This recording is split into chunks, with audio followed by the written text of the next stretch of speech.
On the central plateau of Mexico, there stand many stately monuments to the advanced nature of its ancient civilization. This is the towering Pyramid of the Sun, one of the world's largest pyramids. Quetzalcoatl, the plumed serpent, was the great Toltec teacher. Under Quetzalcoatl and his subordinates, these civilizations were far advanced in art, surgery, and astronomy. The 12-foot calendar stone of the Aztecs was as accurate as calendars of today. Across this ancient culture, the Spaniards, bearing the cross, but more effectively the cannon, forced their way in the 16th century, a conquest symbolized by this Spanish-type building erected on a ruined pyramid. Today, the paved roads of the Spanish invaders remain, and bridges centuries old but usable. Aqueducts for carrying the precious water. Today, 3 types make up Mexico's population. This man is of pure Spanish ancestry. For 300 years, the Spanish ruled Mexico. This man is a mestizo, a mixture of Spanish and native Indian blood. The 3rd division of the population is of pure Indian stock. Of central importance in Mexico's story is the hacienda, or large land holding, into which the country was divided after the Spanish conquest. The landlords lived on one side, and on another side of the huge hacienda enclosure lived the Indian natives and mestizos who worked the lands for a share of the crop.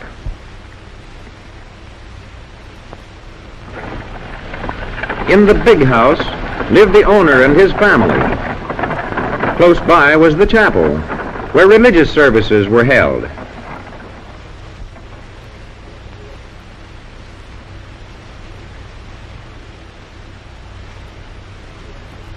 Daily, the workers labored in the broad fields, vast tracts which often included thousands of acres.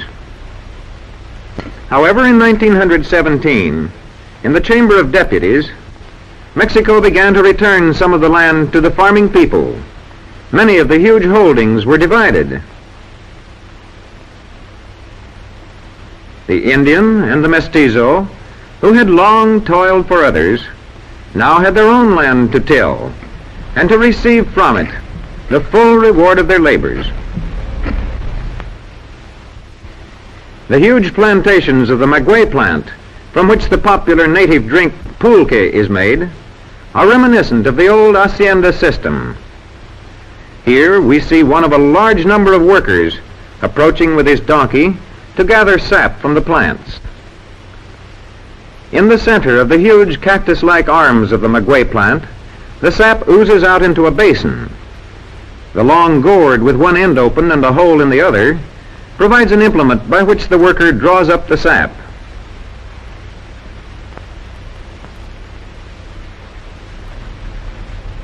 When the supply has been taken from the plant, it is carried over and emptied into one of the casks strapped to the back of the donkey.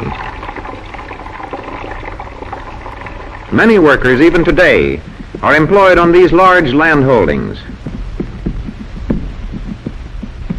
The pride in possession of their own lands, however, is reflected in the home life of the workers. This mestizo housewife is drawing water for the evening meal. The typical adobe house construction is in evidence. A bed mat of coarsely woven grass stands by the door. While grandmother watches over baby, she does fine hand needlework. She uses the sewing machine only for coarser work, on clothing, for example. The evening meal will be much like others. Cakes or tortillas from cornmeal, ground as needed, will form a principal part. The Mexican housewife may spend as much as 6 hours daily grinding meal from corn on the metate, or grinding stone, the most important article of furniture in every rural household.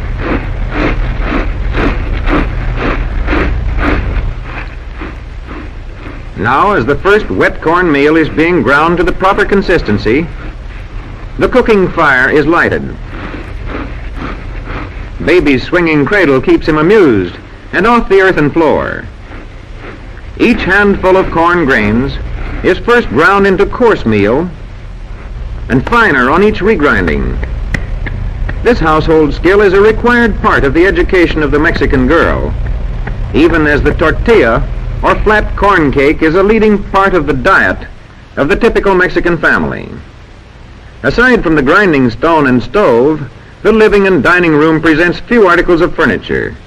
The men folks spend their days in the open air working, so plain fare and simple furniture fit well into their scheme of life. Tortillas and beans called frijoles are nourishing and inexpensive. The thin tortilla can be folded easily about the frijoles, or a piece of it can be used as a spoon with which the beans may be scooped up. Baby can wait for his supper until his elders have finished. The typical day in the Mexican working man's home ends with the familiar strum of guitar and the melodious folk song.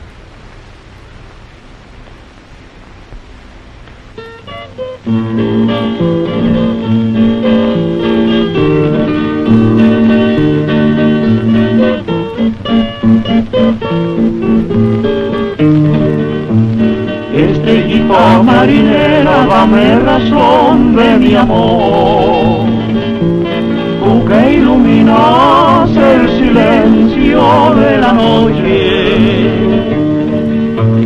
Dicen que mi amor se va a las fronteras del norte. Dime si es cierto para ponerme a llorar.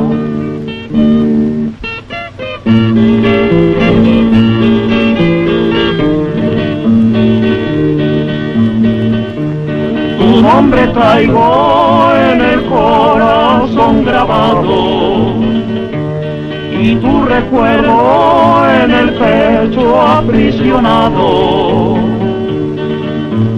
Pero chinita del alma me trae rete entusiasmado, que hasta en el sueño parece que te oigo hablar.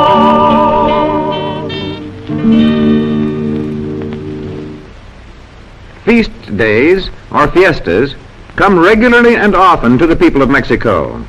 Decoration of the village church indicates this celebration may be partly in honor of some local saint. The general feeling, however, is one of joyous abandon with dancing and festival gaiety. This official is setting off a handmade skyrocket as a signal for the beginning of festivities. There apparently is no great hurry, however, for this man is leisurely finishing the decoration of his oxen.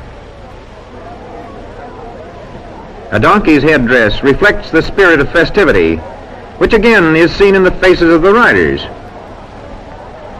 And now from all parts of the village, residents and visitors begin to throng toward the central public square. Fiesta costumes are evident everywhere among the marchers, in their dresses, hats, and other ornaments. Visitors from neighboring towns have swelled the village population from hundreds into thousands. Of the many fiesta dances, the dance of the conquest is most reminiscent of Mexico's rich history.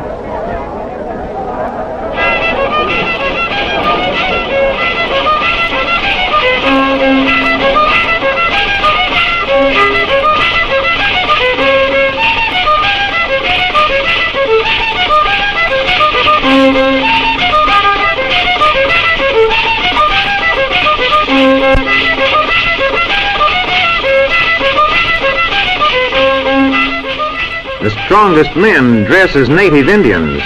The children of the village dress as Spaniards.